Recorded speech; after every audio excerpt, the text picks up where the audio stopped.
राजनीतिक माहौल बनाने का प्रयास विपक्ष के नेताओं द्वारा, विशेष तौर पे भाजपा के लीडर्स द्वारा लगातार प्रेस में 3-3, 4-4 लोगों की जिस प्रकार से ब्रीफिंग्स हुई, मैं समझता हूं कि भाजपा की वो अपनी एक मजबूरी हो सकती है।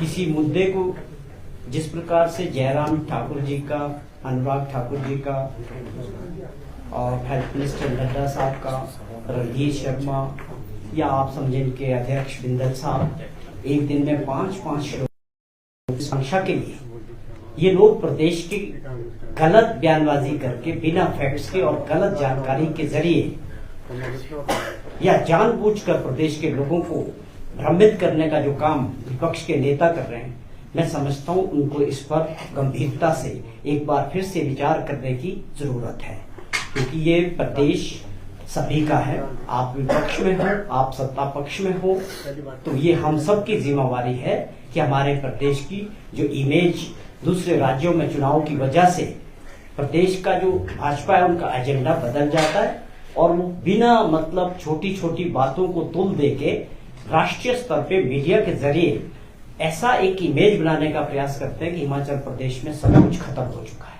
और वहां पर लोगों के पास नौकरियां नहीं हैं, वहां लोग सड़कों पे हैं या वहां आर्थिक स्थिति बहुत खराब है। आपने देखा कैसे कैसे मुद्दे उठे जिसमें सबने बहुत हैरानी करने वाली बात थी, कुछ ऐसे मुद्दों को हवा देने का प्रयास किया गया जिससे प्रदेश की राष्ट्रीय स्तर पे बदलाव हुई। अब इसके पीछे इनकी सोच क्या है? जो मुद्दे उठे, जिस प्रकार एक 64 करोड़ रुपए के लिए माननीय हाई कोर्ट का एक फैसला आया जिसमें कहा गया कि इस पैसे को जमा करने के एवज में आपकी हिमाचल भवन की जो प्रॉपर्टी है दिल्ली में उसको अटैच करने के आदेश माननीय हाई कोर्ट के पास हुए थे। अब ये कोई ऐसा मामला नहीं है, ये पहले भी होते रहे और दूसरे राज्यों में भी होते रहे। मैं हिमाचल का भी आपको बता सकता हूँ कि मुझे पूरा याद है कि पिछली सरकार में उन्ना का रेलवे स्टेशन का जो मामला था उसमें भी अटैचमेंट के ऑर्डर हुए थे। वहां जब रेलवे ने जिन लोगों से जमीन एक्वायर की थी उनकी पेमेंट नहीं हो पा रही थी, वो लगातार कोर्ट में जा रहे थे और उसको गंभीरता से नहीं लिया जा रहा था। फिर वो एक सेशन कोर्ट ने, डिस्ट्रिक्ट एंड सेशन कोर्ट ने आदेश किए कि इनका जो रेलवे स्टेशन है अपना उन्ना वाला, उसके अटैचमेंट के ऑर्डर हुए थे। तो ये कोई नई बात नहीं है, एक और भी बहुत ऐसी घटनाएं हैं, लेकिन मैं आपको बताना चाहता हूं कि ये समझने की सबको जरूरत है। कोई ऐसा कंफ्यूजन लोगों के मन में, और जिन लोगों ने इसको बड़े जोरों से उठाने का प्रयास किया, जो पिछली 5 साल सत्ता में रहे, हमें उस बात का अफसोस है कि वो सब परिस्थितियों को जानते हुए कि ये मामला 2009 का था, जो पावर प्रोजेक्ट था उसका 2009 का मामला था। हमारी जो पावर पॉलिसी थी हिमाचल प्रदेश की, उसमें हम ओपन बिडिंग के जरिए जो है पावर प्रोजेक्ट्स अलॉट करते थे और उस कंपनी ने maximum 14.4% share free power government को ऑफर करके, और आप समझे कि जो 20 लाख रुपए पर मेगावाट उसने ऑफर किया कि हम जो है अपफ्रंट प्रीमियम 20 लाख रुपए पर मेगावाट देने को तैयार है और 14.4% शेयर गवर्नमेंट को देने को हम तैयार है। कहने का मतलब उन्होंने मैक्सिमम जो है ऑफर करके उस प्रोजेक्ट को लिया। कंपटीशन हुआ, कंपटीशन में लिया उसने, बड़ी बोली लगा के उसने लिया। 14% 4% का फ्री पावर भी ऑफर किया और 20 लाख रुपए पर मेगावाट भी हमको ऑफर किया और 320 मेगावाट का वो प्रोजेक्ट था और उसकी 20 लाख के हिसाब से 64 करोड़ रुपया उसको जो है अपफ्रंट प्रीमियम मनी जमा करना था और उसने वो किया अगले वर्षों में 11 में। मैं ये इसलिए कह रहा हूं कि लोगों को पूरी जानकारी होनी बहुत जरूरी है कि ये मामला किस समय और किस सरकार का है। तो वो आगे जाके प्रोजेक्ट वाला मुकर गया कि मैं नहीं कर सकता, जो भी उसने कारण रखे। कोर्ट में सिंगल बेंच में उसके फेवर में फैसला चला गया। हम अपील में गए हैं डबल बेंच में, जो हमारा केस चल रहा है और वो डिस्पोजल के लिए लगा हुआ था 16 तारीख, उसमें डेट लगी। लेकिन अनफॉर्चुनेटली दूसरी तरफ जो उसका एग्जीक्यूशन का था उसमें माननीय जज ने एक आदेश किया कि आप इस पैसे को जमा करें या आपकी हम उस प्रॉपर्टी को इसमें अटैच करेंगे। लेकिन हम आपको बताना चाहते हैं कि इस लड़ाई को हम क्यों लड़ रहे हैं। हम एक और एग्जांपल आपको बताना चाहता हूं, अगर आप लोगों के जहन में भी वो बात होगी, क्योंकि बहुत बड़ा विषय था वो प्रदेश का। हमने 280 करोड़ रुपए का अपफ्रंट प्रीमियम मनी का अदानी ग्रुप का जो जांगन थोपी जो एक प्रोजेक्ट था, उसमें हमने ये लड़ाई जीती। Double bench of Himachal Pradesh high court ने वो हमारे फेवर में किया और 280 करोड़ रुपया।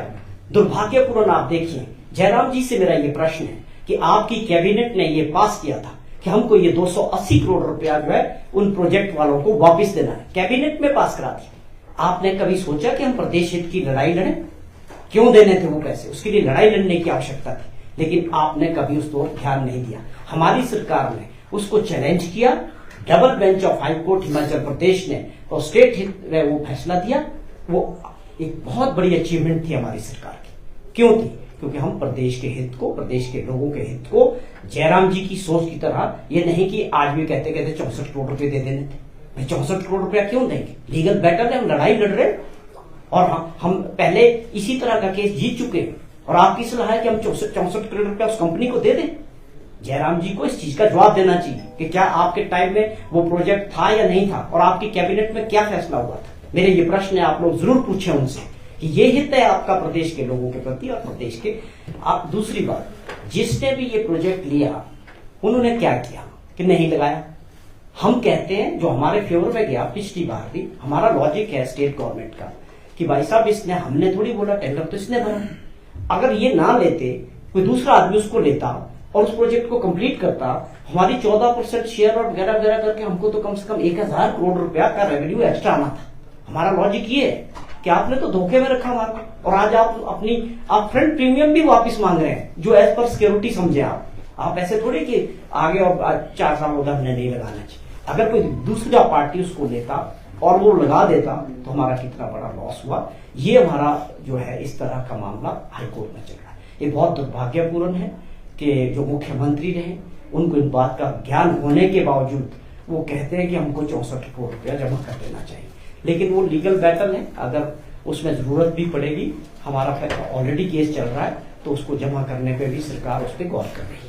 और उसी तरह जो टूरिज्म के कुछ पिछले कल भी कुछ फैसला आया है माननीय हाई कोर्ट का, जिसमें ये जिक्र किया गया कि कुछ ऐसे यूनिट्स हैं जो प्रॉफिट मेकिंग नहीं है, लगातार लॉसेस में है, उनको एक लिस्ट के तौर पे ये एक कोर्ट का मैं समझता हूँ फैसला है कि वे इसको जो है आउटसोर्स किया जाए या बंद कर दिया जाए।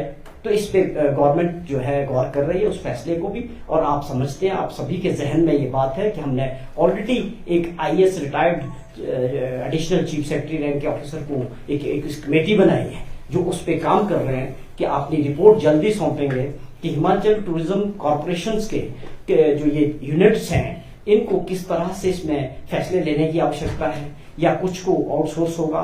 वो जो भी उनकी सुझाव आएंगे वो हमने हाई कोर्ट में भी मेरे ख्याल में निश्चित तौर पे बताया था कि हमने एक कमेटी बनाई है, उसका काम करेंगे वो, और उसकी रिपोर्ट आएगी। उसके बाद सरकार भी देखेगी, उस रिपोर्ट को भी देखा जाएगा कि किस प्रकार हमें आगे जाके टूरिज्म कॉर्पोरेशन को इन यूनिट्स के बारे में फैसला लेना है। लेकिन जिस प्रकार से कल विपक्ष के नेता इसके बारे में भी एक भ्रमित बयान दे रहे थे अखबार के जरिए, मीडिया के जरिए, वो बहुत दुर्भाग्यपूर्ण है। आप लोगों को सभी को ज्ञान होगा 2019 और 20 में जयराम जी मुख्यमंत्री थे, भाजपा की सरकार थी। उस वक्त एक बहुत बड़ा मुद्दा उठा कि किस प्रकार सीधा विधानसभा के अंदर पहुंच गया बिना किसी की जानकारी के। एक प्रस्ताव उन्होंने बनाया, मेरे ख्याल में राम सुभाग सिंह जी उस वक्त चीफ सेक्रेटरी थे या सिविल एविएशन सेक्रेटरी थे, मुझे इतना थोड़ा सा उसकी जानकारी नहीं है, लेकिन एक प्रस्ताव बनाया गया कि हिमाचल प्रदेश के टूरिज्म के जो है होटल्स है वो बेचे जाएंगे या लीज आउट किए जाएंगे। और उसका जब विरोध हुआ विधानसभा में तो वो योजना ठप पड़ गई। उसमें था कि भी फिर उसके बाद जब दबाव पड़ा फिर जयराम जी ने उसकी कमेटी भी बनाई कि इंक्वायरी होने की, हुआ कैसे। उसमें सारे इनके अपने कैबिनेट मिनिस्टर, अपने लोग बोले कि हमें तो मालूम ही नहीं ये कैसे विधानसभा में आ गया, कहां से पास हुआ, ये किसने ये योजना बनाई कि इतने संख्या में जो है टूरिज्म के होटल्स को। आप समझे कि उस वक्त तो पूरे तौर पर उसमें भ्रष्टाचार हो रहा था, पूरी तैयारियां थी कि अपने लोगों को फायदा देने के लिए उसको जो है लीज आउट करने का या बेचने का काम किया जा रहा था। वो उस वक्त कांग्रेस ने जब उसको देखा, विपक्ष में उस पर बहुत मुद्दा बना, आप लोगों के सबके सहयोग से वो बात रुक गई थी और उस वक्त जिस तरीके से उसको किया जा रहा था, मैं समझता हूं मुझसे ज्यादा जानकारी आप इसके विषय में जरूर जयराम जी से भी प्रश्न करें कि क्या ऐसी घटना हुई थी आपके राज्य में जब आप चीफ मिनिस्टर थे। और भी बहुत बड़ी बातें, कोई व्यक्ति मेरे पास भी आया था जब वो हमारी सरकार बनी, वो मुझसे भी मिला, उसने बहुत बड़ी बातें कही कि मेरे साथ कमिटमेंट थी जयराम सरकार की कि मैं आपको जो है उसी में कमिटमेंट थी, जो ये जिक्र चल रहा था कि आपको उसके साथ डील चल रही थी कि कितने प्रोजेक्ट्स इसमें से टूरिज्म के कौन से होटल्स आपको हम देंगे, आप इसके बदले हमको जो है कुछ मदद करने की, पार्टी फंड की, जो भी बात चल रही थी। हमने उसको गंभीरता से नहीं लिया क्योंकि वो ऑलरेडी रुक चुकी थी, डील हो रही थी, इसमें कोई शक नहीं था। और उस व्यक्ति ने कहा कि मैंने बहुत बड़ा लोन लिया है किसी बैंक से और वो लोन आज भी खड़ा है और मैंने जो है उस पैसे को कहाँ लगाया, तो वो क्यों लगाया। हमने उससे पूछा कि आपने क्यों लिया इतना सारा लोन, क्या आपके पास क्या प्रोजेक्ट, कि मेरे साथ तो लोगों ने, सरकार ने ये प्रपोजल था कि हम आपको ये योजनाएं टूरिज्म की दे रहे हैं, ये होटल्स दे रहे हैं, आप इनको रन करेंगे। तो ये अपने आप में इस पे हम कोशिश करेंगे कि इसकी भी हम इंक्वायरी करें कि उस वक्त ये क्या था मामला। तो आपको ये समझना पड़ेगा, केवल आप गुमराह करके प्रदेश के लोगों को भ्रमित करके जो है बयानबाजी नहीं करनी चाहिए। आपका अपना सहयोग बताना चाहिए कि आपने 5 साल में कौन से बड़े फैसले प्रदेश हित में किए, प्रदेश की आर्थिक स्थिति को ठीक करने के लिए किए। ये दुर्भाग्यपूर्ण है कि भाजपा आपदा के समय में भी पीछे हट गई, खड़े होना चाहिए था प्रदेश के लोगों के साथ, दिल्ली से मदद की बात होनी चाहिए थी। अनुराग ठाकुर जी ने कल ये कहा कि वो बिल्कुल आर्थिक स्थिति प्रदेश की आपातकालीन जैसी हो गई। तो आप भी बताएं, आप इतने बड़े नेता हैं, आपकी भी जिम्मेवारी है, कुछ मदद कराने की बात करिए भारत सरकार से। आप बजाय इसका मजा लेने के, बजाय मजाक उड़ाने के, गंभीरता से आप इतने बड़े नेता है, मेंबर ऑफ पार्लियामेंट है, आप क्या कर रहे हैं, आपकी क्या योजना है हिमाचल प्रदेश के लोगों के लिए, और हिमाचल प्रदेश को भारत सरकार से सहयोग मिले, आपका भी ये फर्ज है, आप सभी का फर्ज है। तो ये गलत ढंग से भ्रमित करने का जो काम भाजपा इस वक्त हिमाचल प्रदेश में कर रही है, इससे कोई फायदा प्रदेश के लोगों का होने वाला नहीं है। हमारी सरकार और माननीय मुख्यमंत्री जी लगातार उन प्रयासों में आगे बढ़ रहे हैं, ये आप सभी समझते हैं। जब कोई सरकार, कोई व्यक्ति लीग से हटकर कुछ बड़े फैसले करना चाहता है तो उसमें मुश्किलातें हर जगह होती है, लेकिन जैसे जैसे आगे बढ़ते हैं वो मुश्किलातें कम होती है। ये व्यवस्था बदलने का काम है, अर्थव्यवस्था को मजबूत करने का काम है, बड़े फैसले लेने का काम है। जो मुख्यमंत्री जी ने ठान लिया है उसमें सफलता भी मिल रही है।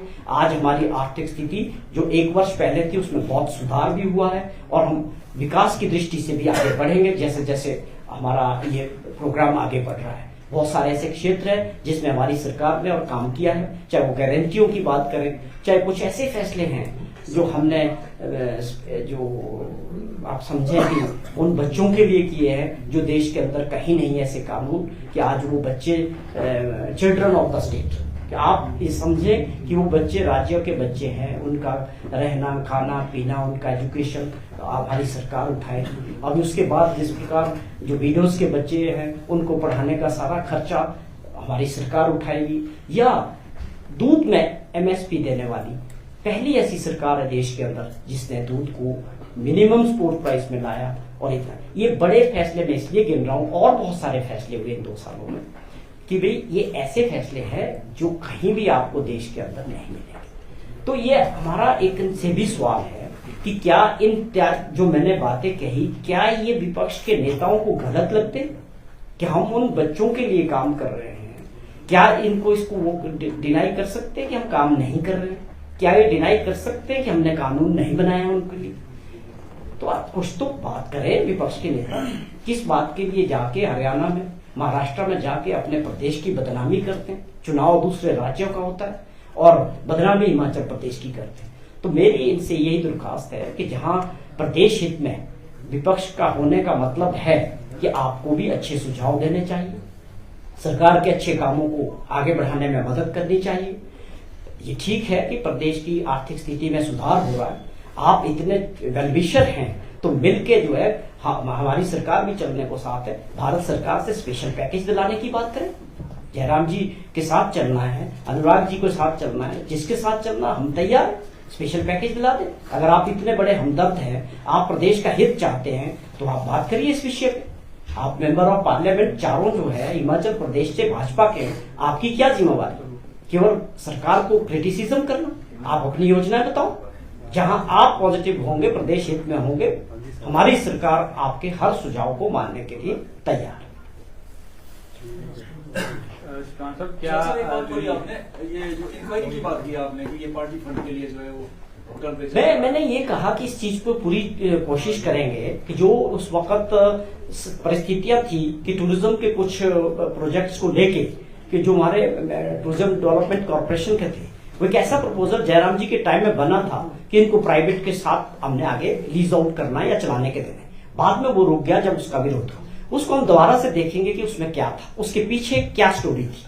उसके ऊपर हम इस विषय पे देख सकते हैं कि क्या वो जांच का विषय है, उसमें जांच होनी चाहिए या नहीं होनी चाहिए, कि उसके पीछे की असली पिक्चर क्या थी, असली सोच क्या थी, वो जानने का एक बहुत सही वक्त है। मैं समझता हूँ वो हम कोशिश करेंगे, हम सरकार से ये भी करेंगे आग्रह कि क्या उस वक्त की सारी चीजों को दोबारा से एक बार जानकारी के लिए होनी चाहिए। इंक्वायरी किस एजेंसी को ली जा सकती है? नहीं, वो अभी इस पे इंक्वायरी का अभी ये एक सुझाव है, मेरा ये सुझाव है। मुझे लगता है कि जो परिस्थितियां उस वक्त बनी थी उसके पीछे असली कारण क्या था, तो वो जानने के लिए हमें इसमें मैं समझता हूं कि अगर उसको हम दोबारा से खंगालेंगे तो कुछ फैक्ट सामने आएंगे।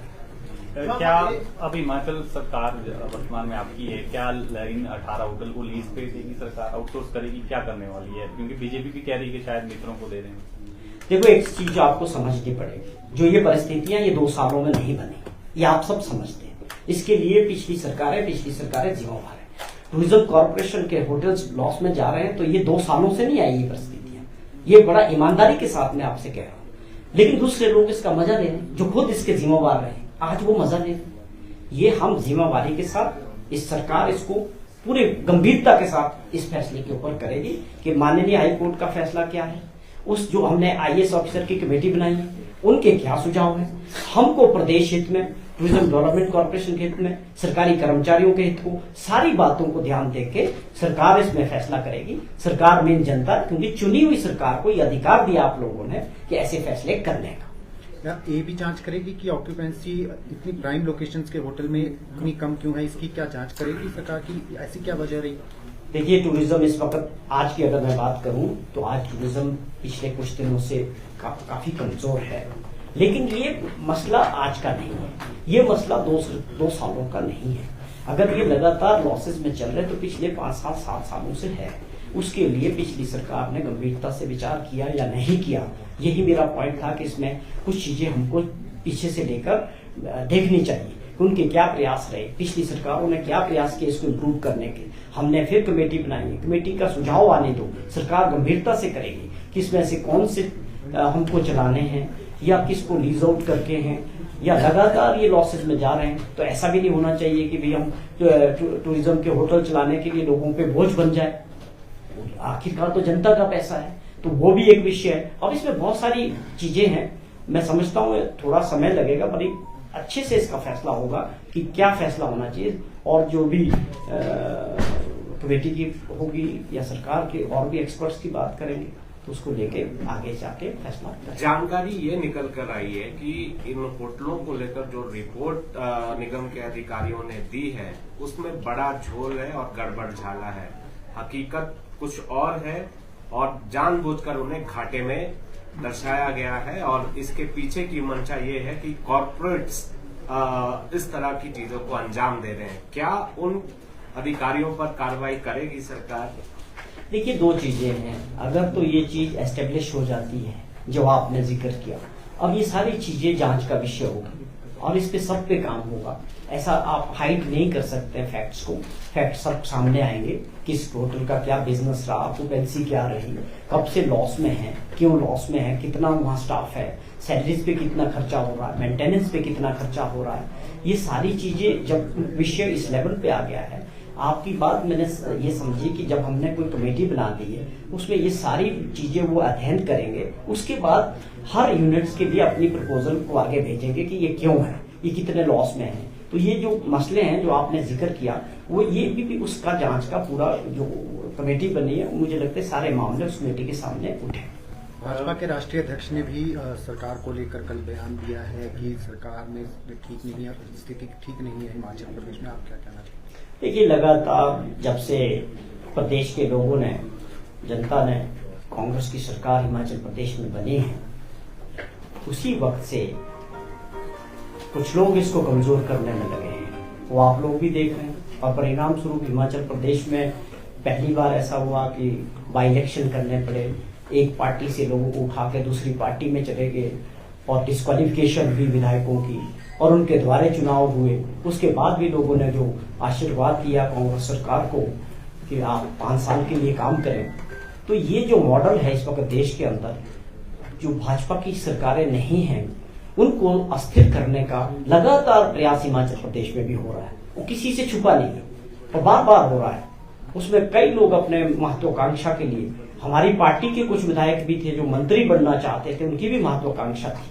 आज आप देखें कि उनमें से तकरीबन 6 लोग घर बैठ के जो विधायक थे, 5 साल का उनका कार्यकाल था, लेकिन महत्वाकांक्षा की वजह से और जो विपक्ष के लोग कांग्रेस सरकार को अस्थिर करना चाहते थे, और उनकी वजह जनता ने क्या फैसला लिया, पूरे देश को आईना दिखाया कि हमने जिसको चुना है 5 साल के लिए चुना है। और दोबारा आज उनमें से 6 लोग अब तड़पा रहे हैं, अब बयानबाजी कर रहे हैं कि किस प्रकार से आपको और हमको समझना पड़ेगा कि उनके दुख कितना होगा जिनकी विधायकी चली गई अपने इस माहौल की वजह से। तो ये चीजें हैं। यहाँ मैं बार बार इस बात का जिक्र करता हूँ कि भाई आप पूरे देश का मॉडल कुछ भी हो, हिमाचल प्रदेश के लोग इस बात को बिल्कुल एक्सेप्ट नहीं करते हैं कि चुनी हुई सरकार को गलत तरीके से अस्थिर किया जाए और गिराने के प्रयास किए जाए। यहाँ ये काम लोकतंत्र में जनता के हाथ में होता है कि किसकी सरकार बनेगी और किसकी सरकार को अगले 5 साल में वो नहीं बनाएंगे। ये अधिकार लोकतंत्र में मतदाताओं के पास है। ये इन लोगों को जिनको आदत पड़ गई है सत्ता की, ये वो लोग हैं जो इस प्रकार का माहौल कर रहे हैं। जनता को कोई मतलब नहीं है। जनता को तो अपना काम जिसको चुना है उनसे लेना है।